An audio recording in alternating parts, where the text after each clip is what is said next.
لە ئاکرێ بازاڕێکی کۆن هەیە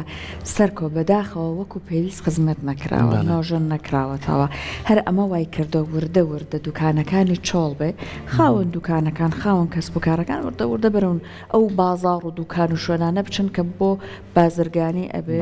بەڵام تازەترن نوێترن سەردەمیانەتر دروستکراون کە بەداخەوە خۆزگا ئەم شوێنە کۆنانە خزمەت بکرایەت نۆژەن بکرایەوە شوێنەواری لێت گرنگی پێ بدرێ ئێستا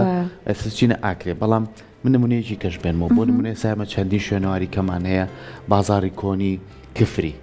ئێستا بەداخۆ هەندێکی داڕماوە بۆیە هەموو ناوچەکانمان شوێنی ئاسەوار هەیە بەڵام گرنگتریشتەوەی کە پارێزگاری لێ بکەین کاتە ئەمڕۆ دلبرین لە ئاکرێەوە لەگەڵمانەیە بۆی کە باسی ئەم بازاڕە کۆنەمان بۆ بکرێت کاوە بزانایە هیچ هەنگاوێکەیە نۆژەنی بکەنەوە سڵاو لێبێ دلبرین بەیانی تۆ ئاکری خۆشەویست باش لەسەر ئەم بازاڕە کۆنەمانە لە ڕێگەی تۆ زانیاریمان دەستکەوێ سەحر سەر و سپێدە باش سەحر ئا بازارێک و پشمە دەرکەوێتن سەدا ساڵە سنوورێ قەزا ئاکری یانی سنتەری ئاکری هاتیە دروستکردن کو لە ئاکریا کەڤنە سەحر ئەvê بازارê gelek arişêtin arişa her serekî ew ku cihêwê bertanga yani trompêl neşên li vêre rabwestin û tu zanî geştyarekî zêde rojê eynî pênşem şembî an rojnê dîtir dihêne sunûrê qeza akirî geştyareke ziyadî başûra naverasta Iraqê ne geştyaret Erebin em şim bijin geştyaret parêzgehên dîtirîn Herêma Kurdistanê em taybetî Hewlêr çunkî nûkê Hewlêr demjimêrekî nêzîkî akirê ye lewra geştyarekê zor dihêne vêre بله آرشا هر سر که و کو گراج آن پارک نینه بونده کو ترومپه راب واسن خلق بیت وی بازاری همه بازارت نو اوت لخوار هات نوکرن باندوری آن تأثیری وی بازاری کری کو وی رنگی ها چوله اگه تو ببینی مثلا وی رنگی دکانه که وکریه سه دای خسینه اگر سر که و کو خلق نشد بیت ویره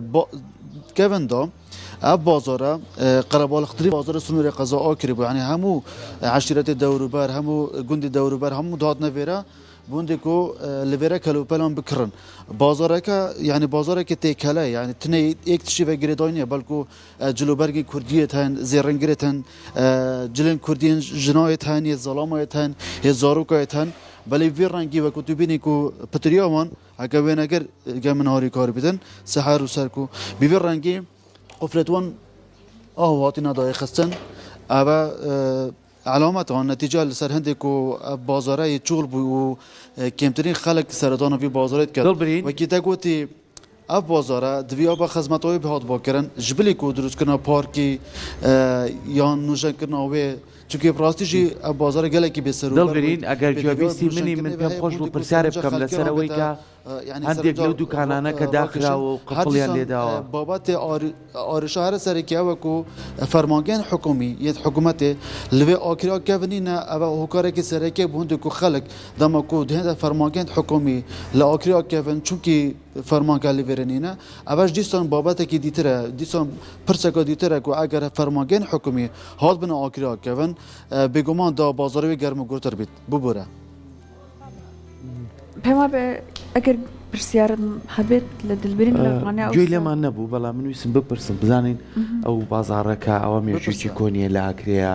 بۆچی ئێستا دوکانەکان ئەو قفڵی لێدراوە ئایا خزمەتگوزاری کەمە بۆ بازاڕە بۆ دوکانەکان یا خۆت ڕێوشوێنی باش نەگیراوکە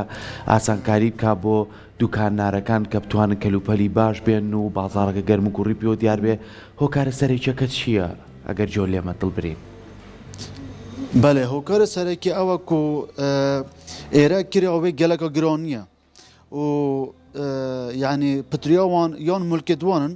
yan eger kiryekî ji bir kiryeke zor e remz yani parekî zor yani zor niye bes çunkî wekî min gotê te li vêre dema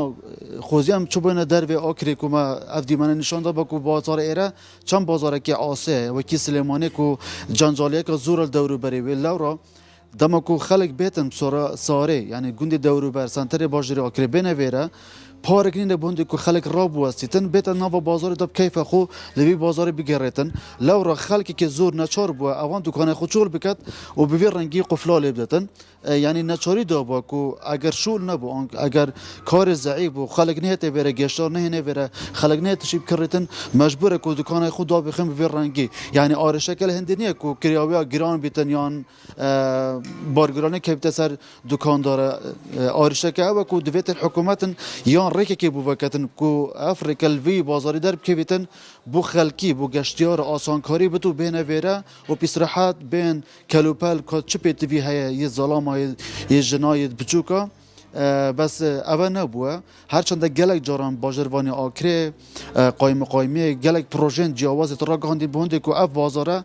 لوی به سروبریه لوی به قلبالغی رزگار بیتن لحتانو که یعنی کردوا یعنی فعلی اف پنگاوا نه هافتن بونده که اف کسا اوی کل ویرا کار دکن جارا کتی وگرنه ویرا و کاریوان وگرتن چونکه معیشت خلکی زور لسروی بازاره بیو نو که همه چونه بازار نو سپاس بۆ تۆ دل برین سپاس بۆ زانیاریەکانت پێکمانەوەی کە باسی ئەو بازار و ئەو شوێنە کۆناناکەی پێویستی بە خزمەت گوزاریە ئەو باسیەوەی کرد کە لەوێ گرانیەکی زۆر هەیە بۆیە ئەماش پێویستی بۆیە کە هەرزانی بێت کە هاوڵاتیانیش بزان چ شوێنێک تۆزێ بڕەپارەکەی کەمترە و ئەتوانێت کەلوپەلێکی باشتی دەستکردێت ڕوو ئەکاتە ئەوێ هەر خۆشمانوانانی بچینە ناو بازار زانی کێشتێکی باشتریە و هەرزانترە حەزەکەین لەو شوێنە جام شوێنانە دنیای چیرۆک لە دڵیانە هەیە خۆزگە خزمەت بکرا لە پشتی دڵبرینەوە پیاوێکی پیرم ببینی سێرمەکە جلەکانی هەڵەواسی بە تەنیات بەس خۆی ما بۆ دوکانە لەگەڵ دوکانەکانی ترە ئەویش خەڵک زۆر کەم ڕۆکاتەوێ هیواداری کە ئەو شوێنانە وەکو شوێنێکی ئاسەوار ئاوڕێکی جددی لێ بدرێتەوە و کاری لاشی لەسەر